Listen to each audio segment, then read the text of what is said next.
Kanino kayang paato? Paang masipag? Hello, happiness! Good morning! Yun na nga, paalis na naman tayo for today's video. Magde-deliver nga ako ng 20 booklets sa aking agent. Kailangan nating umataw, happiness, dahil March 10 na ang grand draw. Daig ng maaga pang masipag. Ganon! O paano ba yan? Aalis na ako, sasakay na ako at iiwanan ko muna pansamantala ang aking sinasakupan. At sa aking pagsakay nga, happiness, nagulat nga ako, may nakaabang sa akin. Hindi ko nga alam kung ano pong kailangan nila sa akin eh. Ayan sila, dalawa sila. Diba? Nakakaawa nga eh. So yun na nga, happiness, papunta na tayo ngayon sa meeting place. Ito nga pala yung Barangay Mabikal. Ito yung way papunta doon sa meeting place namin. Wala lang, sinubukan ko lang i-video ba? Kasi i-video pa ng iba. Yun na nga, happiness. Habang nasa biyahe kami, bigla ako napaisip. Minsan yung pag-ibig parang kalsada din, no? Pwedeng nasa tamang daan, pwede rin namang wala. Hindi mo agad mapapansin na naliligaw ka na pala. Parang sa pag-ibig, hindi mo namamalayan, niloloko ka na pala. Yun lang naman naisip ko. Thank you. So anyway, nandito na tayo sa bayan ng Florida Blanca, Pampanga. At dito rin kami magkikita sa tapat lamang ng munisipyo. Ito na, malapit na kami. Parang pababa na nga yata. Ayun, ito na. Yes, finally. Andiyan na siya, nakita ko na siya.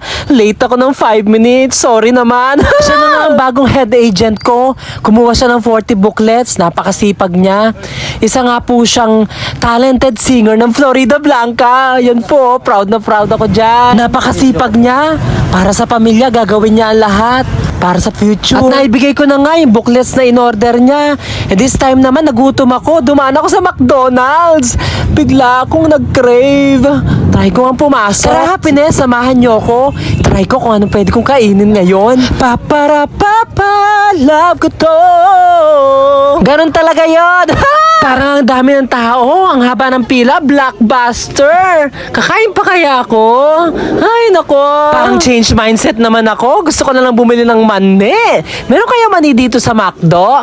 Pabili pong mani. So yun na nga, happiness. Walang mani dito sa McDo. Labas na lang ako. Nalungkot tuloy ako. Ano ba yan?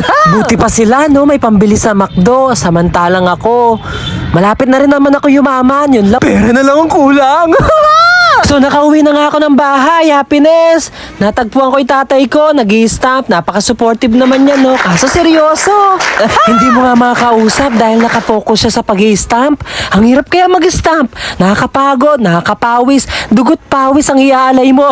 Habang nag-i-stamp yung tatay ko, ito naman yung pamangking ko, si Ezra. Masaya yan, masayahin. Tignan nyo ha. Isusum ko yung camera. Papakita ko sa inyo kung gaano siya masayahin. Ezra Joy. Ito naman yung kapatid ko, ang sipag. Lahat sila busy dito sa bahay. Ako lang ang maingay. Oh, sino yan? Ayan na naman siya, oh. Masayahin talaga siya. Ang saya-saya niya talaga. Nag-uumapaw yung saya niya sa labi. Ang saya niya. Speaking of masaya, ito rin yung isa kong kapatid. Ang saya-saya niya. Sobrang saya niya. Wala siyang iniisip na problema dito. Sobrang saya niya. And finally, ito na nga, happiness. Kanino kayang paato? Ang sipag-sipag ng paang ito. Kanino kaya? Ayun! Yung nanay ko, bukod sa maputi ang mga paa, malaki din ang tiyan. Mabait yan. Thank you, happiness. See you next video.